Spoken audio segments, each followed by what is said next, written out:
다 함께 찾으셨으면 함께 한 목소리로 이 말씀 읽도록 하겠습니다. 그러므로 함께 하늘의 부르심을 받은 거룩한 형제들아, 우리가 믿는 도리의 사도이시며 대제사장이신 예수를 깊이 생각하라. 그는 자기를 세우신 이에게 신실하기를 모세가 하나님의 온 집에서 한 것과 같이 하셨으니, 그는 모세보다 더욱 영광을 받을 만한 것이 같이 직지은 자가 그보다 더욱 존귀함을 받으리라. 집마다 지은이가 있으니 만물을 지으시는 하나님이시라. 또한 모세는 장래에 말할 것을 증언하기 위하여 하나님의 온 집에서 종으로서 신실하였고, 그리스도는 하나님의 집을 맡은 아들로서 그와 같이 하셨으니, 우리가 소망의 확신과 사랑을 끝까지 굳게 잡고 있으면 우리는 그의 집이라. 아멘. 우리 함께 기도합니다. 주님 고맙습니다. 오늘 저희들에게 주신 이 말씀이 우리들에게 생명의 말씀이 되게 하실 줄로 믿습니다. 감사하며 예수님의 이름으로 기도드립니다. 아멘. 히브리서 강의 오늘 16번째 시간으로 우리는 누구인가라는 시리즈 설교 4번째로 우리 하나님의 집이라는 제목으로 우리 말씀 같이 나눠보려고 합니다. 하나님의 집이라, 여러분 들어봐도 좋지 않습니까?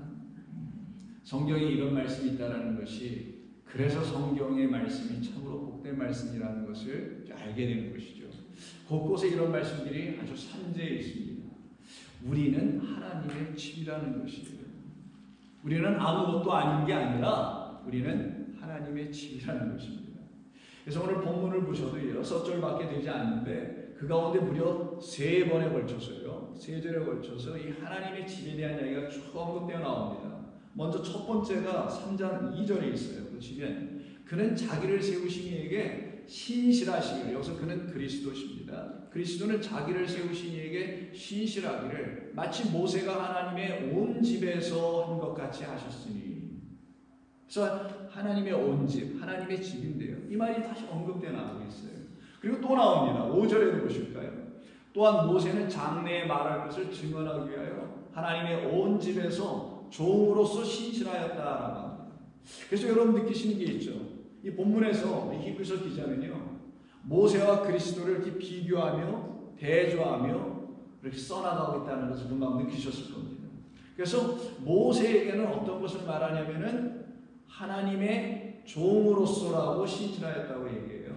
자, 그런데 3장 6절을 보면은 이렇게 얘기해요. 그리스도는 하나님의 집을 맡은 아들로서 그와 같이 하셨으니 우리가 소망의 확신과 자랑을 끝까지 굳게 잡고 있으면 우리는 그의 집이라.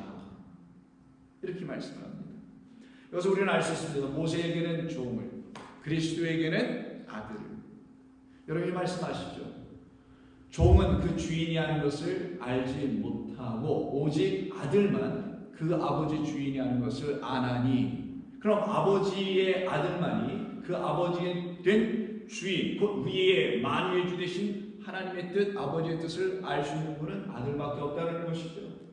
그래서 히브리서 기자는 이 하나님의 집을 맡은 바로 아들로서 오셨다는 거예요. 그러면 우리가 하나님의 아들이다라고 말을 하잖아요, 끝에서. 그러면 우리를 맡으러 오셨다는 것이네요. 누구로?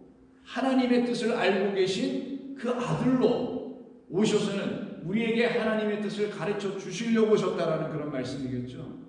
그때 우리는, 저와 여러분들은 하나님의 뜻을 알아가기 시작할 거고요. 그렇게 알게 된 사람들을 누구라고 하냐? 하나님의 집으로 지어진 자리라고 하는 거예요. 그럼 저와 여러분들이 믿음 생활한다, 신앙 생활한다, 예수를 믿는다, 교회를 출석한다라는 이 모든 말들은 결국은 하나님의 집으로 지어져 가고 있는 과정이었다라는 것을 말하는 것이죠. 이것이 바로 우리 본문에서 1차적으로 우리에게 전해지고 있는 말씀인 것입니다. 그런데 말씀드린 것처럼 이 하나님의 집을 놓고요, 지금 모세와 그리스도를 지금 비교하면서 말씀하고 있죠. 그 모세와 그리스도를 비교하는 말씀이 담겨있는 아주 중요한 부분이 바로 우리가 읽지 않았던 3절과 4절에 있습니다. 3절을 보시면 이렇게 말합니다. 그리스도는 모세보다 더욱 영광을 받을 만한 것이 있다라는 거예요. 이유를 설명하기를 마치 집 지은 자가 그 집보다 더욱 존귀하기 때문이다. 얼핏 보면 알 것도 같은데 무슨 말이냐? 자, 모세를 여러분 집을 지은 사람입니다. 어떤 집을요?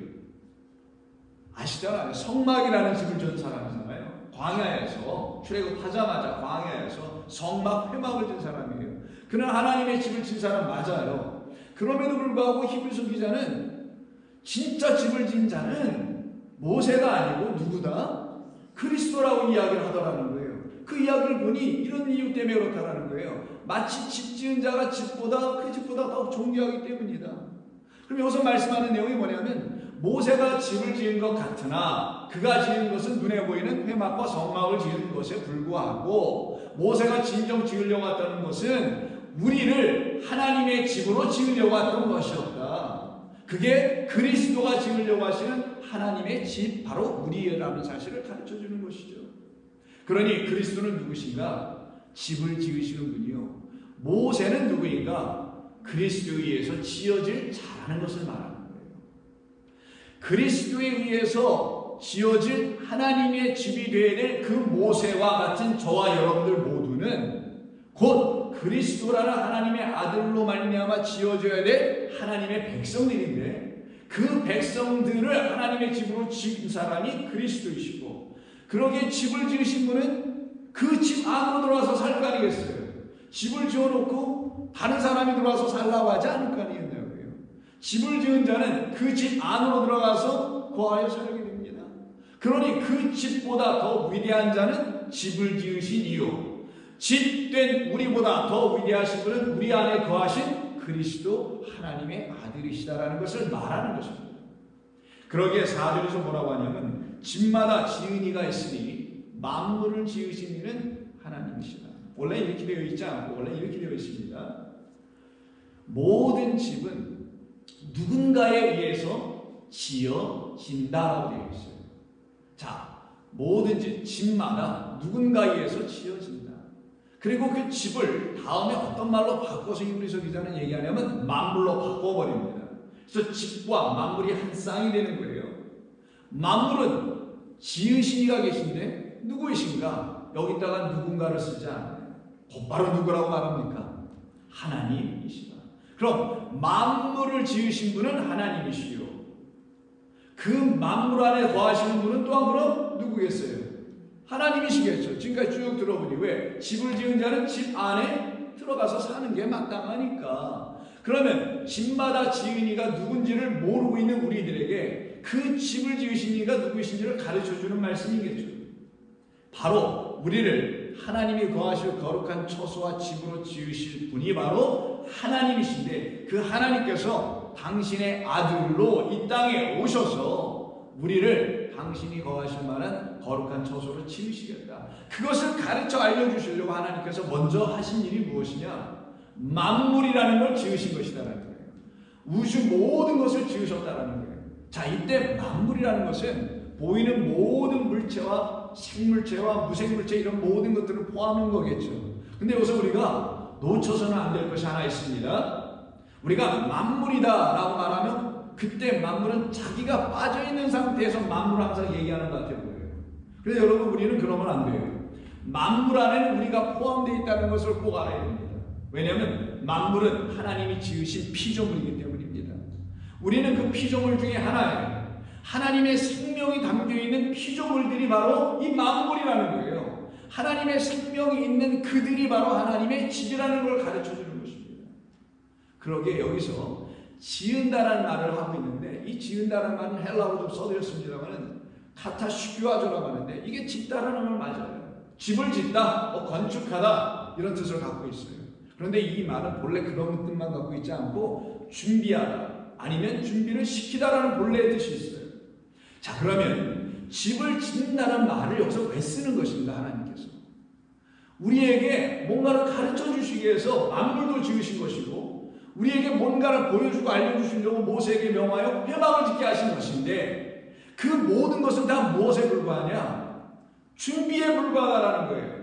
짓긴 짓는데 그거는 준비 차원의 지음이라는 거예요. 뭘 준비시키기 위해서? 진짜 집으로 지어지게 하기 위해서 미리 한번 지어준 어떤 것들이라는 거예요. 그래서 이 말이 단순히 짓다라는 완료로 끝나는 게 아니고 이건 한번 지어보는 것으로 준비하는 거예요.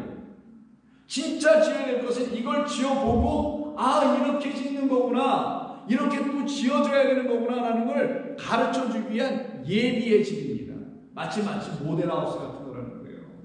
여러분들이 모델하우스에 들어가서 살고 싶어 하진 않잖아요. 모델하우스는 집이 이렇게 지어진다는 걸 모본으로 보여놓은 거 아닙니까? 세워놓은 거 아니겠어요? 그리고 그와 같은 집들을 여러분에게 제공해주는 그곳으로 들어가서 사시는 것과 마찬가지인 거예요. 그래서 짓는다라는 것은 단순히 짓는다, 만든다 이런 의미가 아니라 하나님께서 우리에게 정작 주시고자 하시는 어떠한 집, 그 집을 알려주시려고 우리에게 미리 한번 준비하게 하시는 집을 말할 때 사용하는 것입니다. 그래서 히브리서 8장 5절에서 이런 말씀하는 겁니다. 그들이 섬기는 것은 유대 백성들이에요. 이스라엘 백성들이 하늘에 있는 것의 모형과 그림자, 하늘에 있는 것의 모형과 그림자를 섬기는 것인데, 그것을 섬기게 하기 위해서 모세가 장막을 짓게 하나님께서 허락을 하신 것이다. 그렇게 장막을 지으려 할 때 지시하심을 얻음과 같음으로 짓게 되었고, 그리고 그가 하나님께서 보여주신 그 산에서 보여준 모든 본을 따라 짓게 되었다. 그러면서 우리는 분명히 더 알 수 있게 됩니다. 무엇을 알게 되냐면, 모세가 지은 성막과 회막이라는 것은 그거는 하늘에서 하나님께서 보여주신 진짜 원형 모본을 따라 지은 것이니, 모본이라는 진짜 보여준 그것으로 지어져야 한다는 걸 가르쳐내는 것이 회막의 목적이고 뜻이었으며, 하나님이 주신 이 세상이라는 만물을 지어 우리에게 주신 것 또한 우리가 거할 곳은 여기가 아니라 영원한 아버지의 처소인 그 본향이라는 것을 가르쳐주기 위해서 잠시 지어 우리의 눈에 보여주신 것이라는 것을 가르쳐 알려주신 것입니다. 그래서 9장 1절과 2절에서 이런 말씀을 하는 거예요. 첫 언약에도 섬기는 예법과 세상에 속한 성소가 있더라. 세상에 속했다고 합니다. 그러면 미리 말씀 한번 드려볼까요? 두 번째 언약인 새 언약에는 섬기는 예법이 있지 않겠죠. 왜? 거기는 세상에 속한 성소가 아니라 하늘에 속한 성소이기 때문 아니겠어요? 그 새 언약으로 이 땅에 오신 분을 그리스도 예수시라고 하는 거예요. 그걸 먼저 여러분들이 마음에 갖고 그 다음 말씀을 읽어야만 합니다. 예비한 첫 장막이 있고 라고 할 때 이때 예비라는 말이 준비하다, 오늘 본문에서 짓다라는 말과 똑같은 거예요. 자, 그러면 성막을 지을 때 여러분 아시다시피 성막에 보면 성소와 지성소가 있다는 거 아시죠? 성소가 두 개가 있다라는 거예요. 뭐 성소, 지성소란 말을 이렇게 구분해서 말합니다만은 두 개의 성소가 있다라는 거예요. 근데 그 가운데 휘장으로 막아놨습니다. 그리고는 그 첫 번째 장막만 짓게 하는 것처럼 준비된 첫 번째 장막이 있고 그 안에는 등등등등 이런 것들이 있다라는 거예요. 그런데 이것만 있잖아요. 그 다음 3절과 4절 보면은 보십시오. 그 둘째 장막이 있는데 그 둘째 장막은 휘장 건너편에 있는 거예요. 자, 그 건너편에 있는 것까지 왜 모세에게 짓게 하신 이유가 뭐냐는 겁니다. 이걸 가르치려고 하는 거예요, 성경은. 그 안에 향로 등등등등 있어요. 내용은 중요하지 않아요, 오늘은. 왜 하나님께서 모세에게 성막을 두 개, 성막 하나에 성소를 두 개를 짓게 하십니까? 왜 이런 모양으로 짓게 하십니까? 이유는 다른 데 있지 않습니다. 바로 우리에게 첫 번째 성소와 두 번째 성소가 무엇을 의미하는지를 가르쳐 주시려고 하는 거예요. 자, 보시세요. 여러분들이 예수님을 믿는다, 신앙생활한다 라고 하는 건 이 땅에 사는 겁니다. 맞죠? 여기서 우리가 인간으로 살아갈 때 쓰는 표현들이고, 인간이 되었을 때야만 인간만이 할 수 있는 게 예배를 드리고 뭐 등등 하는 겁니다. 이 모든 이 땅에서 하고 있는 예배 등등의 모든 것을 하는 그 장소를 뭐라고 하냐? 첫 번째 장막이라고 하는 거예요. 이 땅 보이는 모든 것이 하나님께서 우리에게 주신 첫 번째 장막인 거예요. 그런데 이 첫 번째 장막이 우리에게는 두 번째라는 진짜 장막으로 들어가게 하기엔 준비된 지어진 첫 번째 장막이라는 걸 가르쳐 주는 거예요. 하나님이 이 우주 만상을 왜 지으신 것이냐? 또 모세에게 왜 장막을 둘로 나눠서 첫 번째 장막도 짓고 두 번째 장막도 지어놓게 하신 것이냐? 우리가 지금 어디에 거한지를 가르쳐 주려고 하는 거예요. 우리는 이 첫 번째 장막에 거하고 있지만 이 첫 번째 장막을 통하여 우리가 하나님의 집으로 준비되어야 한다는 걸 가르치려고 하는 거예요. 이 땅에서 하나님의 거하실 거룩한 처소인 그런 사람들로 준비가 되지 않으면은 그 둘째 장막이라는 휘장 너머로 들어갈 수가 없다는 거예요. 이때 휘장이라는 것은 그리스도의 몸을 통하여 영원한 아버지의 나라로 들어가는 걸 말하는데, 그 하늘이라는 그 성소, 우리의 영원한 자리예요. 그곳으로 들어갈 길이 없다는 걸 가르치려고 하는 거예요. 자, 그럼 여기서 우리는 한번 스스로에게 물어보고 저도 여러분에게 여쭤봐야 될 게 있습니다. 여러분들은 이렇게 믿고 살아갑니까? 이게 기독교 신앙이에요. 뭐 기독교자 붙일 필요 없지만 이게 성경이 우리에게 가르쳐주는 믿음이고 신앙입니다. 아, 나는 어떤 존재인가? 우리 제목이 뭐예요? 우리는 누구인가잖아요, 지금요. 우리는 누구인가? 우리는 밥이나 먹고 애나 낳고 열심히 일하며 살아가다 끝날 사람들인가? 아니면 그럼 우리는 누구라고 하는가? 우리는 누구인가? 철학적 질문도 종교적 질문도 심리학적 무슨 이런 질문이 아니라 성경에서 가르쳐주고 있는 답을 가져야 되는데, 바로 우리는 이 땅이라는 집에서 육으로 살고 있는 자들이지만 아버지의 영원한 그 집에서 영으로 살아가게 될 자임을 알려주는 게 하나님의 말씀이었다는 사실입니다. 그래서 9장 24절을 보시게 되면 그리스도께서는 참것의 그림자이신, 참것 둘째 장막을 말하는 거예요. 보이지 않는 진짜의 것을 말합니다. 그림자인 손으로 만든 성소에 그러기 때문에 들어가지 아니하셨다. 여러분, 예수님은 제사장이 아닙니다. 그러니 이걸 문자적으로 읽으면 예수님이 제사장이 아니니까 예루살렘 성전에 있는 성막 혹은 성소에 들어가실 일이 없겠지라고 읽어서는 안 되는 거예요. 이게 무슨 뜻이냐면 그리스도라고 써있어요. 예수라고 써있지 않잖아요. 그리스도께서는 참것의 그림자인 손으로 만든 성소에 들어가지 않는다. 어디에 들어가시냐? 그는 그 하늘에 들어가셨다. 이제 우리를 위하여 하나님 앞에 나타나셨다. 이때 예수님께서, 그리스도께서 들어간 곳을 어디로 하냐면 하늘이라고 합니다. 그럼 하늘로 정말 들어가셨다는 말인가? 아니면 어디로 가셨다라는 말인가? 생각해 봐야 돼요. 이것을 잘못 이해하면 그냥 승천하셨다. 부활 승천, 여러분 아시는 말이 있잖아요. 그걸로 이해하고 말아버리게 됩니다. 이 말의 뜻은 그런 게 아니에요. 손으로 지어진 것 그 안에는 들어가지 않으신다는 거예요. 성막, 첫째 장막엔 들어가지 아니하신다는 거예요. 거기가 어디냐? 그곳이 어디냐? 바로 우리의 육적인 삶이라는 거예요. 우리가 이 땅에서 육으로 살아가고 있는 상태에서는 그런 자들 안에는 우리 그리스도는 들어가지 아니하신다는 거예요. 하나님의 말씀을 듣고 깨달아가는 과정에서 내가 거하는 곳이 육이 아니지, 육적인 생각과 삶에 내가 머무는 자가 이제 더 이상 아니지, 나는 그리스도로 말미암아 하나님을 생각할 수 있는 자가 다시 되어 하나님의 영을 갖고 있는 자 되어 있으니 내가 이제는 하늘된 자구나, 내가 이제는 거룩한 그 아버지의 나라에 들어와 있는 자구나 라는 것을 믿음으로, 하나님이 가르치신 말씀으로 확신을 갖고 아멘한 사람들, 그들을 놓고 하늘된 자를 되어가는 거예요. 이미 거룩한 자들 됐다는 거예요. 하늘은 땅과 대조입니다. 땅은 지저분하고 정신없고 난리치잖아요. 지금 엊그저께도 무슨 참사가 일어났다는 이런 말도 안 되는 일이 벌어지는 곳이 땅이란 말이에요. 거기에 비하여 하늘은 깨끗하고 거룩하고 완전하고 온전한 걸 상징하는 거예요. 무슨 공간을 말하는 게 아니라 무슨 천국이라는 이런 극락을 얘기하는 게 아니란 말이에요. 하늘은 여러분의 새로운 영적 존재를 얘기하는 거예요. 그런 사람들에게만, 그런 영혼들에게만 그리스도는 들어가신다. 이걸 이루시려고 우리 주님 오셨다라는 거예요. 여러분 예수 믿고 죽고 천국에 막 들어가고 그러는 게 아니라 그 예수님이 여러분에서 죽고 부활하셔서 생명을 여러분 가운데 넣어주시 있을 때야만이 그들 안에 하나님의 나라가 펼쳐지게 될 것이며 그들 안에 하나님의 영 그리스도가 들어와 계시는 것이고, 그런 사람들을 누구라고 하냐? 이미 하늘된 자들이다. 그래서 이 땅이 육으로 살아가고 있지만 첫째 장막의 세상에 묶이지 않아요. 그들은 오늘 뭐 먹고 살지, 내 새끼들은 뭐 어떻게 살아가야 될지, 나는 리타이어만 한다면 어떻게 해야 될지, 이런 것 가지고 고민하는 사람들이 되지 않는 거예요.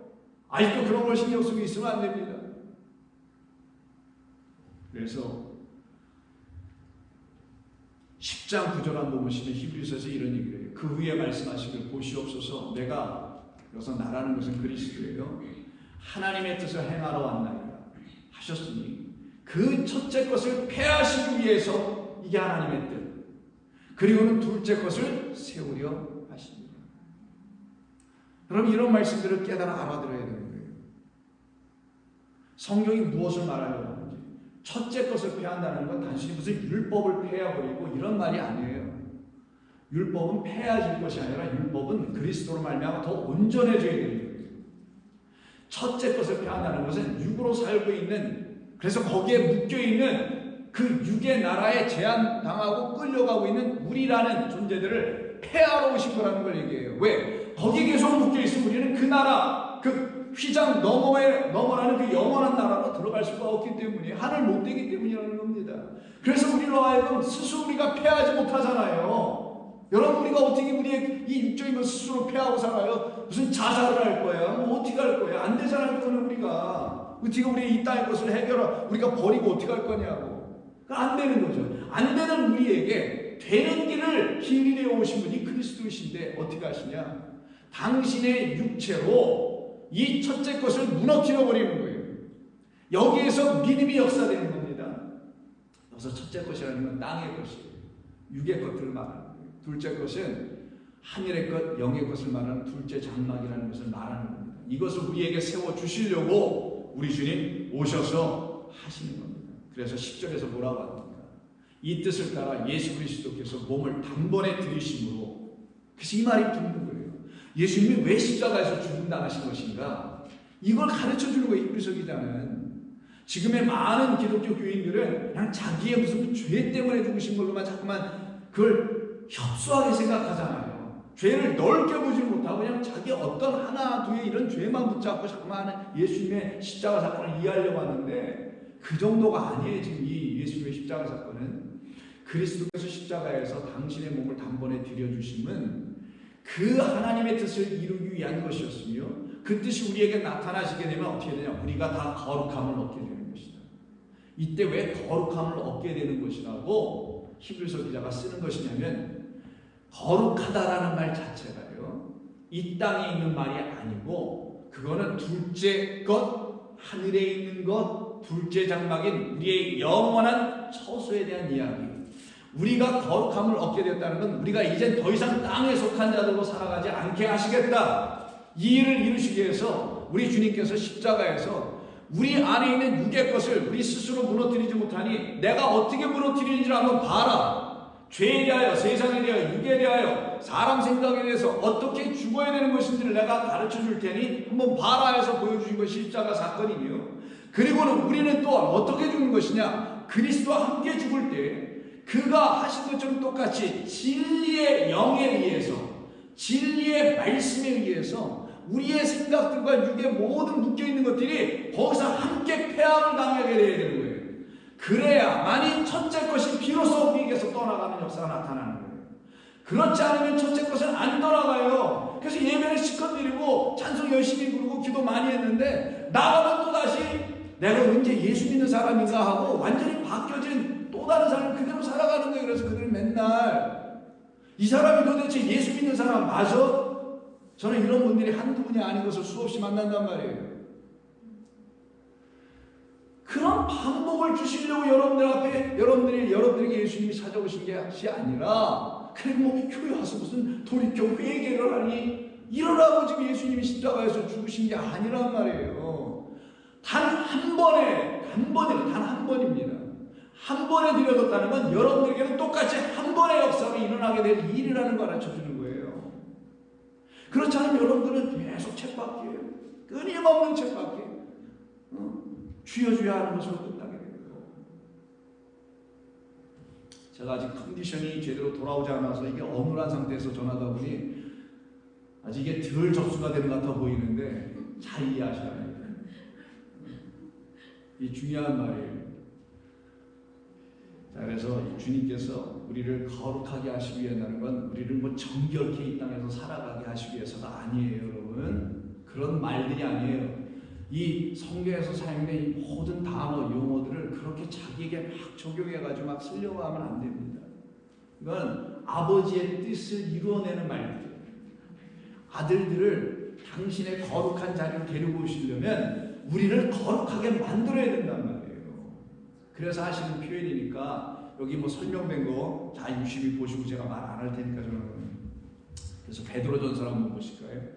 베드로전서 3장 18절에서 이렇게 말씀합니다. 그리스도께서 단번에 죄를 위하여 죽으사. 히브리서 기자가 똑같은 얘기를 해요. 서로 다른 사람인데 서로 둘이서 글자 맞추지 않았을 거 아니겠어요? 근데 같은 성령 안에 있기 때문에 이렇게 다 알게 되고 깨닫는 거예요. 그리스도께서 단번에 죄를 위하여 죽으사. 이때 죄가 뭡니까? 아버지의 뜻이라고 했잖아요. 좀 전에. 그 뜻을 모르는 게 죄예요.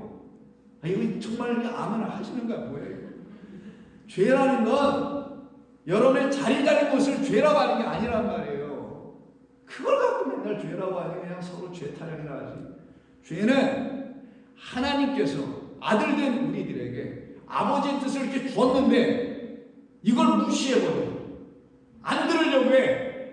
그 뜻을 취하여 순종하지 않으려고 해. 그걸 죄라고 하는 거예요. 그 아버지의 뜻은 뭐냐? 첫째 것을 폐하여 너희들 둘째 것 안으로 들어오게 만들려고 하는 거예요. 너희들의 온전하지 못함, 거룩하지 못함을 폐하고 거룩한 자들로 만들게 하려고 하는 거예요. 이거를 순종하지 않는 걸 죄 짓는 거라고 하는 거예요. 그래서 그 죄를 위해서 우리 주님이 들여지는 거예요. 왜? 우리의 그 첫째 것 우리가 해결 못하니 당신이 해결해 주시려고. 그래서 그렇게 주께서 해결해 주심으로 말미암아 그 진리의 성령이 내 안에 들어와 하나하나 다 깨닫게 해주니 맞아, 그가 행하신 모든 일은 내가 할 수 없는 일을 그가 다 행하시는 것이었구나. 이렇게 믿어져. 깨닫게 되니 믿어져. 알게 되니 믿어지게 돼요. 그때 그들의 믿음 속에서 역사하는 거예요. 어떻게? 의인으로서 불의한 자를 대신하신 주님의 죽으심이었구나는 걸 알게 돼요. 이는 우리를 하나님 앞으로 인도하려 하십니다. 육체로는 그가 죽임을 당하시고 영으로는 살림을 받으셨으니. 영으로 살림을 받으셨어요. 그럼 그 영이 우리를 또 어떻게 하겠어요? 살려내시겠네요. 믿는 자들 모두에게는. 그게 맞지라고 하는 사람들에게는. 그래서 그 다음 절 19절에서 뭐라고 하냐? 그가 또한 영으로 가서. 왜? 살아난 그 영, 살려내는 영으로 우리에게 오시고 이걸 둘째 아담이라고 하는 거예요. 영으로 가서 옥에 있는 영들에게 선포하십니다. 갇혀있는 자들에게. 어디에? 영은 영인데 아직 이 첫째 장막에 그냥 뭔가 붙잡혀 있어. 그냥 말씀을 들었다가 뒤만 돌아서 다 까고, 뭐 하나님의 말씀으로 아멘하고 찬송을 넣었는데 돌아서 나가면 완전히 이게 딴 사람이 되거든요. 이러면 안 되는 거예요. 이건 큰일 날 일이에요. 단번에 한 번에 이루어져야 되는 거예요. 그런 자들을 옥에 있는 영이라고 하는 겁니다. 그들을 풀어내시기 위해서 그리스도란 성령 보혜사를 우리에게 다시 찾아오시는 거예요. 찾아오셔서 어떻게 하냐? 우리를 거기서 건져내시는 겁니다.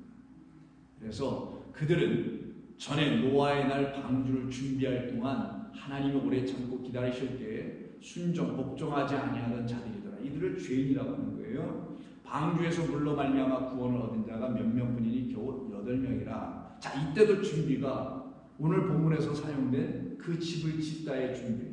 그러면 모세에게 지었던 방주와 성막과 노아를 통해서 짓게 하셨던 방주는 다른 게 아니라는 것을 금방 알 수 있는 거잖아요. 그럼 노아가 지은 방주가 그를 구원한 게 아니라 그건 준비고, 이 준비의 과정, 배움의 과정, 체득하는 과정을 통하여 나를 구원할 진짜 방주가 있으면 가르쳐준 보여진 방주잖아요.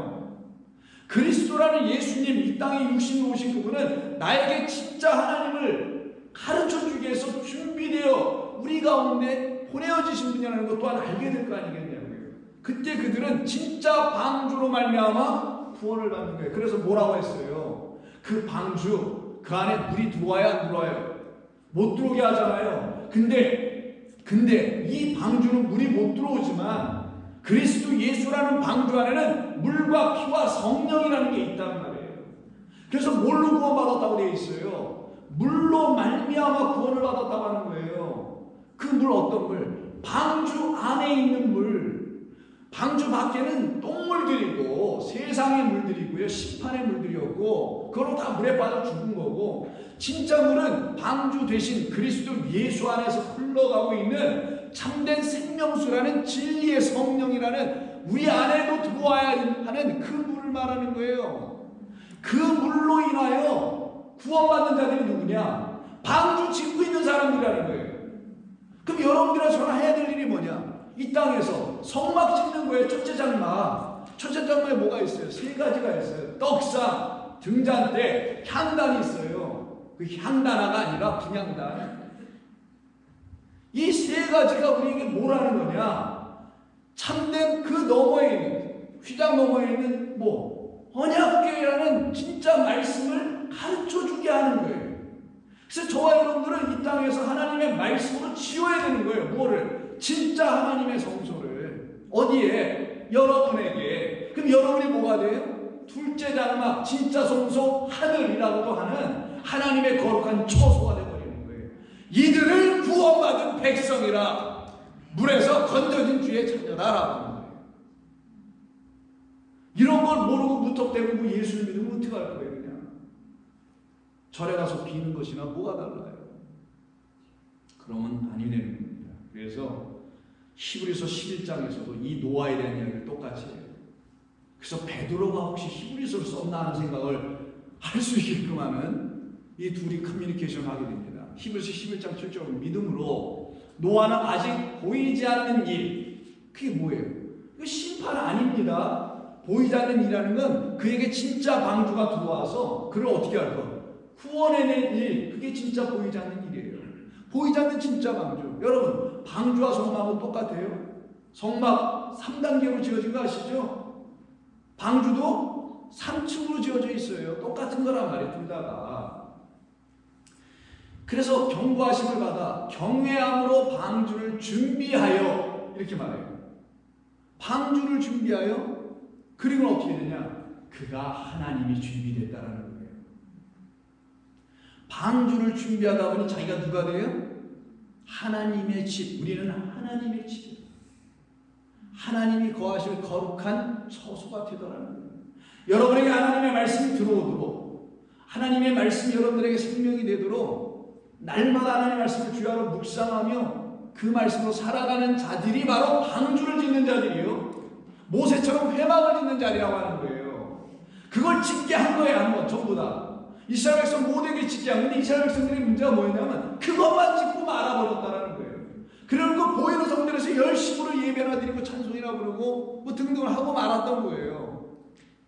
그래서 저거는 무너져야 해. 볼 외에도 하나도 남김없이, 이런 말씀에서 예수님이 하신 거예요. 진짜는 주려고 하는 그거는 못 짓고 있고 저것만 저렇고 이게 완성된 것이라고 얘기하면 어떡할 거야? 라고 말씀하신 겁니다. 그래서 저와 여러분들도 마찬가지예요. 하나님의 말씀을 들으면 그 말씀이 여러분들에게 들어와서 여러분들로 하여금 성막을 짓는 준비의 일이 일어나야 됩니다. 그때 여러분들에게 진짜 하나님의 성막으로, 그리고 진짜 하나님의 방주로 여러분이 지어지는 거예요. 여러분이 방주된다는 거예요. 그냥 그 순간 여러분이 진짜 성막 된다는 거예요. 거기에 생명이 흘러갑니다. 그럼 생명이 있는 자들이 되겠는데요. 그때 여러분들이 그럼 사나 죽으나 말을 하나 뭘 보나 행하나 전부 다 그것만 얘기할 거 아니겠어요? 생명만. 그렇게 자연스럽게 되는 거예요. 그렇지 않으면 이걸 그냥 의지를 가지고 해야 되고 습관적으로 해야 되고 흉내를 내야 되고 그리스도인처럼 살아가려고 애를 쓰는 이 헛된 고통과 고난의 삶을 스스로에게 막 정하게 됩니다. 우리는 그러면 안 돼요. 우리는 그럴 사람들로 부름받은 게 아닙니다. 우리는 주여 주여 하고 머리 숙이고 열심히 손들고 찬양해도 발 들고 다 찬양해도 좋은데 그러라고 부름받은 게 아니에요. 우리는 날마다 주님이 누구신지와 주님의 뜻이 무엇인지를 상고하며, 그래서 그 말씀으로 날마다 새롭게 지어져야 될 하나님의 백성들이 되는 것입니다. 그래서 오늘 보면 3장 6절을 보시면 그리스도는 하나님의 집을 맡은 아들로서 그와 같이 하셨습니다. 우리를 맡으셨다는 거예요. 우리가 소망의 확신과 자랑 끝까지 굳게 잡고 있으면 우리는 그의 집이다. 이때 그럼 우리가 누구냐? 도대체 이때 우리를 누구라고 해야 되냐? 이걸 잘 설명해 준 것이 고린도후서 3장이었습니다. 3장 3절을 말하면 보면은 바울과 디모데가 고린도 교회를 섬겼던 사람들이거든요. 그들을 지금 우리라고 얘기하는 거예요. 본문에서는 한번 보세요. 너희 고린도 교회의 성도들은 우리 바울과 디모데로 말미암아 나타난 그리스도의 편지니. 그럼 바울과 디모데는 한 인간을 말하는 거겠어요? 아니면 하나님의 참된 집들이 된 사람들을 말하겠어요? 금방 알 수 있죠. 자, 이는 먹으로 쓴 것이 아니요 오직 살아계신 하나님의 영으로 쓴 것이며 또 돌판에 쓴 것이 아니요 오직 육의 마음판에 쓴 것이다. 결국 바울과 디모데는 헛된 말을 그들에게 주지 않았다라는 거예요. 하나님의 영이 그들 안에 있으니 생명의 말씀이 있으니 그 말씀으로 그 고린도 교인들에게 전했다라는 걸 얘기하는 거예요. 그럼 그들도 다 누가 되겠어요? 이 우리들이 되겠네. 그들도 이걸 얘기하려고 하는 거예요. 그래서 3장 3절만이 아니라 6절에서도 또한 그가 우리를 새 언약의 일꾼이 되기에 만족하게 하셨으니 율법 조문으로 하지 아니하고 오직 영으로 함이니 율법 조문은 죽이는 것이요 살리는 것은 영이다. 영만 살려낸다. 이걸 체험한 사람들이에요. 그래서 육의 것 첫 번째 장막에 묶이지 않은 이들은 어디에 가든지 스스로 자천할 줄 아는 그런 믿음의 백성이 되어 있어요. 묶이질 않아. 이들이 자유해진 거예요. 그래서 바울이 17절에 여러분 너무 잘 아시는 이 말씀을 쓰는 거라서 주는 영이시니 주의 영이 계신 곳에는 자유가 있습니다. 아까 히브리서 말씀 기억합니까? 그리스도는 사람이 손으로 지은 성소에 들어가지 아니하시고 라고 하죠. 오직 영으로 다시 지어진 자들 안에만 계시는 거예요. 그러면 주는 영이신데 주의 영이 계신 곳이 어딘지 금방 알겠죠. 바로 이런 곳이에요. 그 영으로 살아나 주님을 만나고 살아가는 사람들, 그들을 우리라고 하는 거예요. 본문에서. 그래서 우리들이 하나님의 집이 비로소 되는 겁니다. 나는 주님의 거룩한 성전이야, 성령의 전이야. 그 말이 무슨 말인지를 본인이 완전히 아멘할 수 있어야 그 말 그대로 이루어진 거란 말이거든요. 근데 그냥 성경에 써 있으니 우리는 거룩한 성전이야 라고 해서 될 문제가 아니라는 거예요. 오직 거룩한 주의 영은 주님의 말씀으로 다시 죽고 살아난 자들 안에만 거하시는 거예요. 그들만이 하늘이고 그들만이 주의 나라의 백성입니다. 아직 안 돼 있다고 생각하면 하나도 늦지 않았어요. 아직 살 날이 많이 남으신 분들이니까 오늘이라도 당장 내게 하나님께서 원하시는 건 이거였구나. 하나님 죄송합니다. 여태 제가 이걸 못 알아듣고 딴짓만 하고 있었네요. 이제는 좀 알아듣고 있으니 도와주시옵소서. 그 뜻을 다 알아들을 수 있도록. 이러고 가면 되는 거예요. 여기 목사장도 권사 집사 성도가 어디 있어요? 여기는 오직 하나님의 피조물 된 우리밖에 없는 거죠. 사랑받고 은총받아야 될 우리밖에 없는 거예요. 하나도 걱정할 것이 없습니다. 그래서 12절에서 우리가 이 같은 소망이 있으므로, 어떤 소망? 우리 안에 주의 영이 거하실 거라는 소망이 있으므로 나는 이제 담대히 말하노니 라고 얘기합니다. 이때 소망과 담대라는 말이 오늘 본문에 나옵니다. 6절 다시 보시면은 이런 말이 나와요. 그리스도는 하나님의 집을 맡은 아들로서 그와 같이 하셨으니 우리가 소망의 확신과 자랑을 끝까지 한다는데 이 확신이라는 말이 담대라는 말과 똑같아요. 소망 있는 사람들은 담대해집니다. 분명히 담대해지게 돼 있어요. 자기가 어떻게 될 줄 아는 걸 소망을 갖고 있다는 거예요. 나는 이렇게 될 거야. 난 이렇게 되고 싶어가 아니에요. 그거는 애들이 갖고 있는 소망이고, 난 이렇게 될 거야. 좀 다르잖아, 뉘앙스가요. 이런 사람들은 소망이 이미 있는 거예요. 왜? 확신 때문에. 확신이 소망을 주게 돼 있어요. 소망은 또 다른 확신을 주게 돼 있고. 그래서 이들은 결단코 자기들이 갖고 있는 그 소망을 빼앗기지 않고 담대하게 살아갑니다. 그래서 빌립보서 1장 20절 보시면 나의 간절한 기대와 소망을 따라 아무 일이든지 부끄러워하지 아니하고 지금도 전과 같이 온전히 확신 가운데 담대하게 살든지 죽든지 내 몸에서 그리스도만 존귀하게 되는 거야. 내 안에 그리스도라는 그 영이 살아계시기만 하면 되는 거야. 나는 그 영이 죽어서는 안 돼. 내 육은 죽어도 좋지만 내 안에서 나를 하늘로 가게 하시는 그 영은 살아계셔야만 해. 그럼 어떤 자들 안에서 그리스도 영은 살아계실까? 존귀하게 될까? 날마다 그 집을 지으려고 하는 자들이에요. 주의 말씀으로 그 둘째 장말 지으려고 하는 자들, 방주를 지으려고 하는 자들, 눈에 보이는 망주, 눈에 보이는 성막이 아니라 하나님의 영원한 보이지 않는 그 집을 짓고 있는 자들 안에서만 이 일이 일어나는 겁니다. 그래서 빌립보서 1장 21절 다음 절에 이는 내게 사는 것이 이제는 그리스도이시니 죽는 것은 그 유익한 거지. 내게 내가 이제 영에 대해서 살아있으니 육에 대해서 나 이미 죽어. 괜찮아. 이건 아무것도 아니고 이렇게 또 돼야만 되는 거지? 라고 생각이 안 드세요, 여러분? 이걸 뭘 가르쳐서 이렇게 하셔야 됩니다, 여러분. 이렇게 돼야 될 일이에요, 이게? 아니면 이게 그렇게 돼야 되는 거구나 라고 하는 게 맞겠어요? 이렇게 돼야 되는 겁니다. 이건 자연스러운 거예요. 아주 자연스러운 게 예수 믿는 사람들에게는. 더 자연스러운 거 한번 읽어드릴게요. 갈라디아서 6장 14절에 그러나 내게는 우리 주 예수 그리스도의 십자가 외에는 결코 자랑할 것이 없어요. 우리가 자랑할 게 좀 가끔 있어요, 살다 보면은. 근데 이게 예수를 믿다 보니 이걸 또 자랑할 수도 없고 또 자랑질한다고 또 이렇게 그럴까봐 또 이거 어떻게 하면 이걸 자랑하지 않으면서 자랑을 할까? 티를 안 주면서 자랑할까? 입은 근질근질거리는 데가 한두 번 있었었죠. 그런 것이 없는 사람이 어디 있어? 그래도 살다 보면 자랑할 만한 일들이 있고 뭐 이런 게 있잖아요. 그런 자랑이 아니에요. 우리는 더 이상 나를 살려내신 그리스도의 십자가를 내가 자랑하고 싶어요. 이제. 그래서 십자가 외에는 결코 자랑할 것이 없으니 그리스도로 말미암아 세상이 나를 대하여 십자가에 못 박히고 나 또한 세상에 대하여 함께 못 박혔으니 내가 이제 남은 건 십자가밖에 없네. 날 살려낸 그거밖에 없네. 그러니 여러분들이 자랑할 것이 그거밖에 없게 되는 거예요. 여러분, 자랑한다는 건 가장 좋은 것만 자랑하게 되어 있습니다. 자랑할 만한 것만 자랑하게 되어 있어요. 입이 근질근질해서 못 견딜 만한 것만 자랑하게 되어 있어요. 그게 무엇이냐? 저와 여러분들을 살려내신 우리 주님의 사랑이 녹아내려져 있는 십자가라는 거예요. 여러분들을 세우는 하나님의 것이죠. 그래서 예배소서 6장 19절에서 또 나를 위하여 구할 것은 내게 말씀을 주사 나로 입을 열어 이제는 복음의 비밀을 소망을 갖고 있는 자니 확신으로 그리고 담대하게 이 세상에 알리는 그 일을 해달라고 좀 기도 좀 해주시오라고 예배소 교회 성도들에게 부탁하는 겁니다. 자, 오늘 말씀 마지막 절 한번 다시 한번 봅니다. 그리스도는 하나님의 집을 맡은 아들로서 그와 같이 하셨으니 우리가 소망의 확신과 자랑을 끝까지 굳게 잡고 있으면 우리는 그의 집이다. 자, 오늘 본문의 말씀은 바로 이와 같은 말씀을 우리에게 전해준 것입니다. 저와 여러분들은 하나님의 집입니다.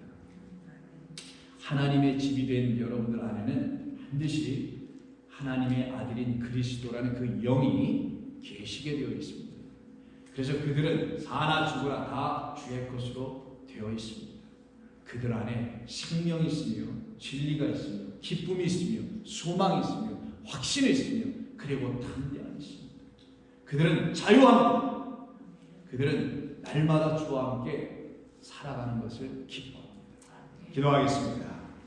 아버지 하나님 고맙습니다. 오늘 저희들에게 주신 이 말씀을 통해서 우리가 누구인지를 반듯하게 분명하게 알려주시니 감사합니다. 우리는 하나님의 집입니다. 감사하며 예수님의 이름으로 기도드립니다. 아멘. 자, 찬송가 419장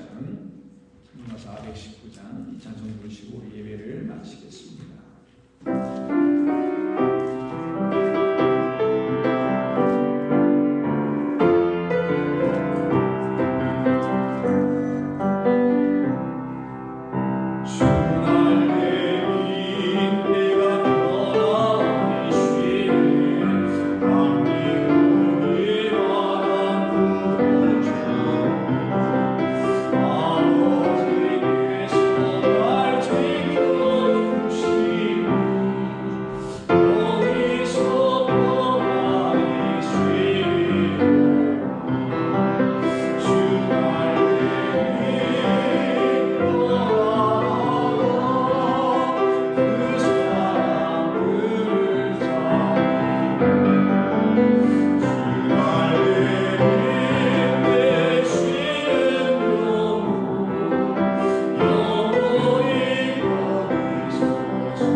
주의 성도 여러분, 우리는 이미 그 땅, 그 하늘에서 살고 있습니다. 하나님 고맙습니다. 저희들을 주님이 이렇게 사랑해 주신다니 무엇라 감사의 말씀을 드리지요. 우리가 주의 날개 아래 있으며 주의 그늘 아래 있으니 쉼을 얻습니다. 주님의 영원한 하늘 그 품에 있으니 우리는 다 살아난 주의 백성들입니다. 우리는 이제 죽음이 없습니다. 우리에게는 영원한 생명이라는 삶만 있을 뿐입니다. 아버지, 이와 같은 믿음과 생명의 지식을 가르쳐 주신 성령 하나님, 저희들에게 날마다 당신의 영으로 그 기쁨을 놓치지 않고 살아가게 하여 주시옵소서. 이제는 우리 구주 예수 그리스도의 은혜와 아버지 하나님의 그 극진하신 사랑하심과 성령님의 감화 감동하심이 우리들의 영혼 모두를 주님의 나라, 주님의 집이 되게 하시기 위하여 지금도 애쓰시며 수고하시는 하나님의 말씀과 영에 순종하는 종들의 머리 위에 영원토록 함께 하시기를 간절히 축원하옵나이다. 아멘.